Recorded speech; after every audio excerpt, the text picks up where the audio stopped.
And you're saying to yourself, you've really lost it now, Mitch. What the hell? What the hell? Nothing. Carnivore diet has nothing to do with docking a capsule to the space station. Are you crazy?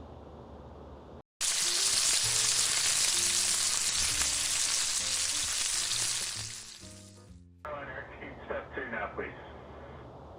So I'm sitting out here on my patio, puffing on a cigar, having my second cup of coffee today, and watching the Boeing Starliner dock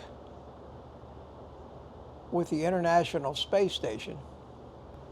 And God, if watching this does not get me to thinking. So I thought I'd flip the camera around here and let you in on some of my thoughts about how in the hell does the space program and docking a capsule on the space station have anything under the sun to do with a question I got yesterday on one of my videos from a viewer that said, I've been doing carnivore for months now and it's not working. I haven't lost any weight and I haven't cured anything. What do I need to do to fix it? And you're saying to yourself, you've really lost it now, Mitch. What the hell? What the hell? Nothing. Carnivore diet has nothing to do with docking a capsule to the space station. Are you crazy? Now, hopefully by now, you don't believe I'm crazy. And that's a good thing, because if you thought I was crazy, I contend that you'd be wrong. And that docking a spacecraft to the International Space Station and having success on the carnivore diet have virtually everything to do with each other and share hundreds, if not maybe thousands, of the same mechanisms. In one case mechanical, in the other case organic, but mechanisms nonetheless. We use the term homeostasis when talking about human physiology, and that means everything is in balance. Everything is in balance. When we get out of homeostasis, all kinds of things get triggered in our body to work to get us back into homeostasis. Homeostasis is kind of what I feel right now. I'm perfectly relaxed. I'm sitting here, just finished my breakfast. My digestive system is happily humming away. The hormones that have to be created, put into my bloodstream to signal every cell in my body what they should do, are right where they're supposed to be. Because my body has learned how much of what and everything it needs to change anytime any part of my physiology goes out of homeostasis. At pure homeostasis, we're pretty much just chugging along and nothing is changing from instant to instant. Our heartbeat remains constant. The levels of our hormones are right where we think they need to be, and we're not working hard. We're not working hard. Now, I may have upset a little of that homeostasis by the fact that my whole digestive system is ramping up to deal with the bacon and eggs I just ate, but that's nothing abnormal. That's no surprise. That's no emergency. That's just part of the normal day-to-day housekeeping that I know how to do so well and never give a second thought to. And it's a good thing, because even if I could give a second thought to it, there's damn little I could do to change any of it, considering none of that stuff is controlled by my conscious thought. It may not all be controlled by my brain. It may be controlled at a cellular level or at the level of an organelle like the mitochondria. But it certainly isn't being controlled by my conscious. What's that got to do with the docking to the space station? Well, I'll tell you. They've automated completely the docking procedure. They've said to the human beings, you know, we know you're smart, we know you're talented, but you're just too damn slow. You can't react fast enough to the tiny little minute thruster motions that are necessary. You can't read the displays, determine that you're drifting a little too much this way or that way. Grab on to the thruster control. And even if you could do that in less than a second, you'd be thousands of times too slow. The balance necessary to sit perfectly still going 17,000 miles an hour in front of something else going 17,000 miles an hour requires reaction times in the milliseconds. And I'm sorry, Mr. Human, but your brain does not react that fast. And that's assuming that you even know what to do, that you're a trained pilot, that you have been doing this. Because I couldn't take John Jones from down there, who's never been never flown or anything, and certainly couldn't expect him to do it. But even with the high level of training that you as an astronaut have had, the odds of failure are so much higher, and we don't want you bumping into that space station. So we're going to let the computers do it, because the computers can do this. Number one, they can monitor a myriad of sensors and poll these sensors for the current state of whatever they're measuring thousands and thousands and thousands of times a second, and return that data in those milliseconds to the CPU of whatever computer is controlling this thing. It can then compare instantly that data to the data from all the other sensors, from the internal sensors, the gyroscopes, the inertial navigation system, to the external sensors, the camera feed, the positioning systems. And in a blink of an eye, in a thousandth, or maybe even a millionth of a second, this programming can determine what changes need to be made, what thrusters need to be fired, how strong and for how long, to correct the tiniest of almost imperceptible errors and return the system to homeostasis and balance.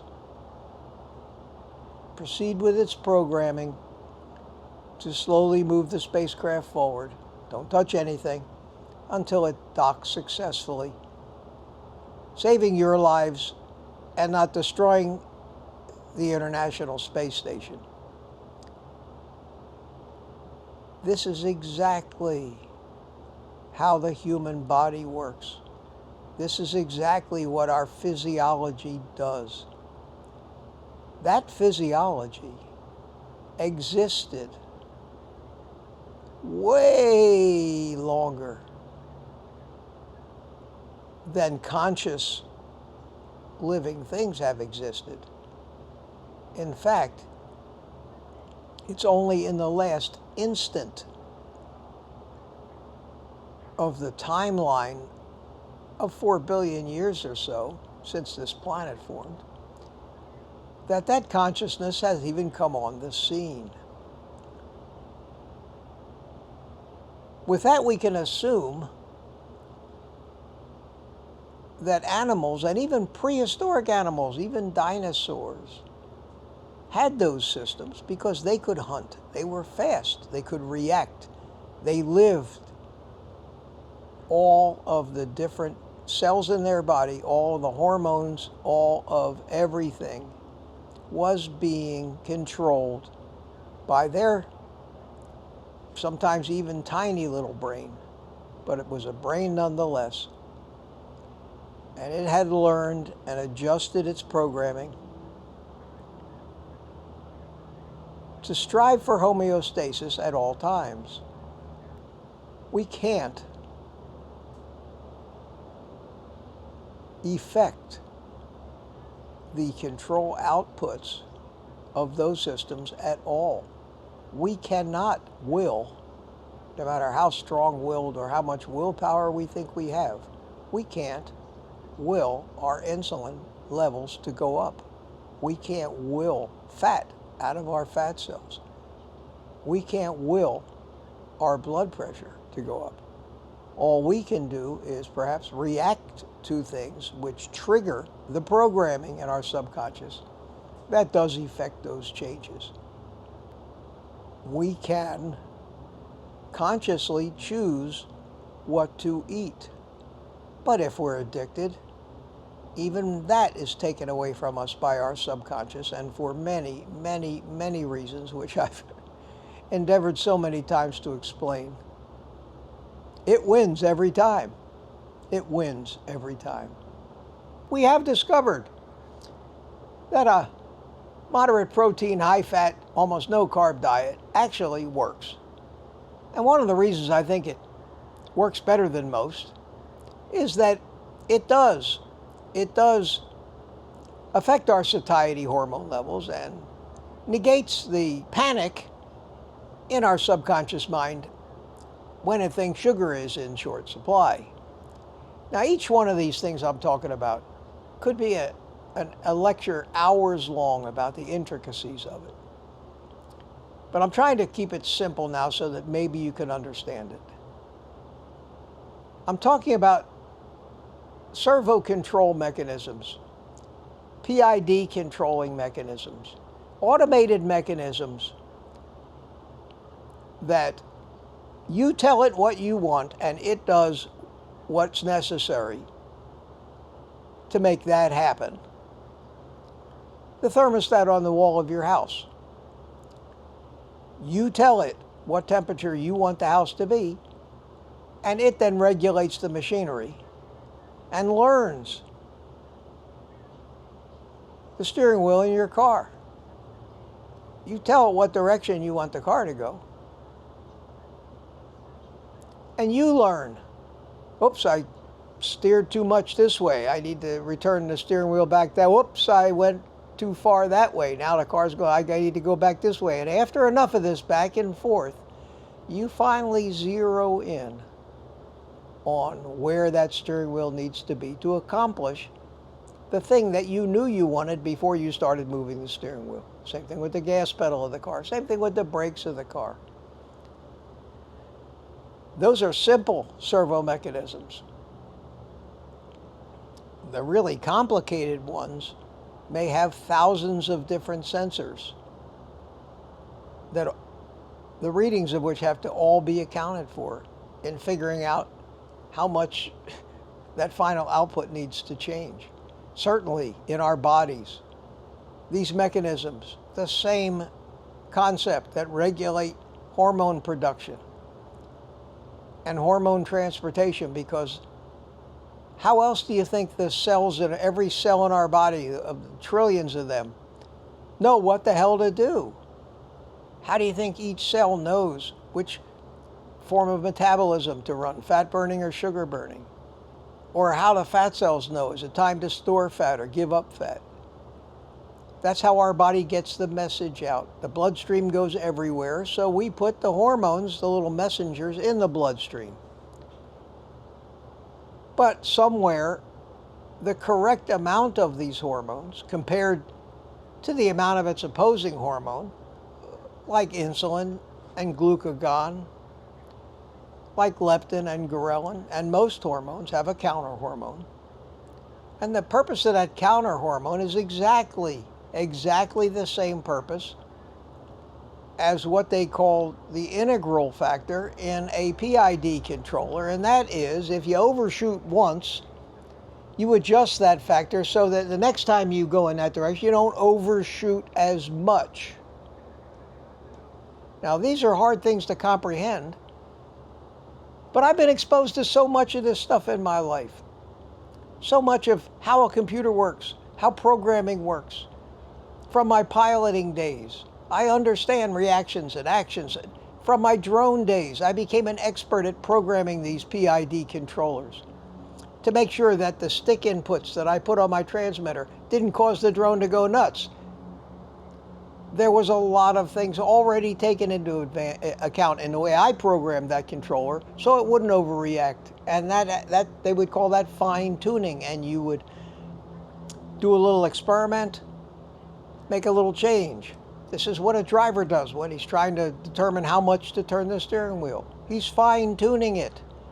And once we learn it, that stays in our memory, even maybe not our conscious memory, but in the memory that controls our muscles while we're driving. They call that muscle memory.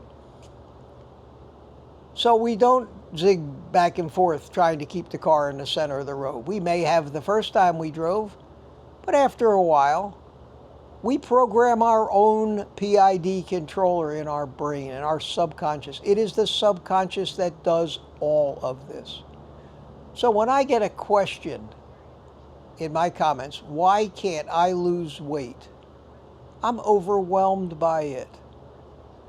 It could be one small factor in thousands of different mechanisms at work that all have to function correctly, with nothing screwing them up, because one little thing that screws them up and the whole system fails. This is why the carnivore diet is the best way, because we're going back to an ancestral diet that we know by logic and fact must be appropriate for this animal who we are. We can't just say, maybe it's, we have to know for a fact, because you have to start, when you want to fix something, from a known point. You can't start with an assumption that is wrong, or everything that follows is wrong. The assumption that we start with on a carnivore diet is that the appropriate diet for human animals is carnivore. We've proven to ourselves with tens, if not hundreds of thousands of individual case studies that you don't die on this diet because you're not eating plants or fiber or sugar, that you prosper on it. Maybe these aren't studies that are recognized by the rest of society who still wants us sick and fat for their own purposes, but it is something that we have more than proven to ourselves, and I have more than proven it to myself. Once we just give our body what it needs, learn a few simple rules about what to eat, how often to eat, the timing of when we eat, and put that into place, most of the time, there's probably something else wrong that's keeping it from working, which may explain what I think is an abnormally high failure rate for this diet among people who actually try it. How many things can go wrong? Maybe you've got, after 50 years of eating garbage, maybe you've destroyed some of the machinery necessary to create this homeostasis and good health. Maybe you're so addicted that you can't stop eating the stuff that's causing you the problems. And you're so suggestible that you convince yourself that, oh, that little bit can't hurt. Maybe I just have a few of these. That can't hurt. And you're convinced you're doing it right, but you're not. But you're a human being with the same exact systems. Slight differences in adaptive programming over the generations and generations, but down at the core of it, we're all running on the same processor pretty much. I would love to be the guy who can tell you why it's not working for you. Or even if you can make it work because your machinery hasn't been damaged so much. I can't tell you that. All I can tell you, make an effort to do it right. Hopefully your cravings will get tamped down enough to where you can control them. Stop listening to the uninformed. And the uninformed are everywhere. They're your friends. They're your family. They're even your doctor. They're the people on the news. They're the drug rep. They're the advertising agencies. They are the majority. And they're wrong. This isn't the first time in the history of the world that the majority is wrong. Everybody used to think the world was flat. The stupid thing is that there are some people today that still believe that. So let me wrap this up and say, the next time you look around at anything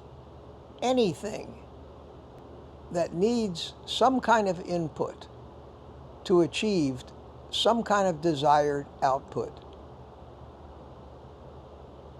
realize whatever it is,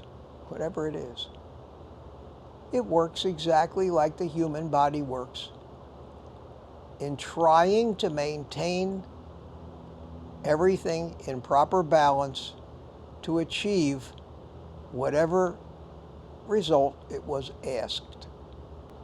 Knowing the intricacies of how these different systems operate at the programming level is the advantage that I have. And it's where whatever insights I manage to come up with, it's where those insights come from. It took a lifetime to learn. I can't just dash out a one-sentence answer to the question, why isn't it working for me? I would love to. With that, everybody, I'm going to finish watching the capsule dock to the space station, and in my mind, I'll be thinking about what those control systems are doing, instant by instant, because that's how I view everything when I look out at the world. You ponder this while you take the rest of the day off, and do the one thing that you consciously can do. Follow the dietary rules of a pure carnivore diet for a while, which is eat meat.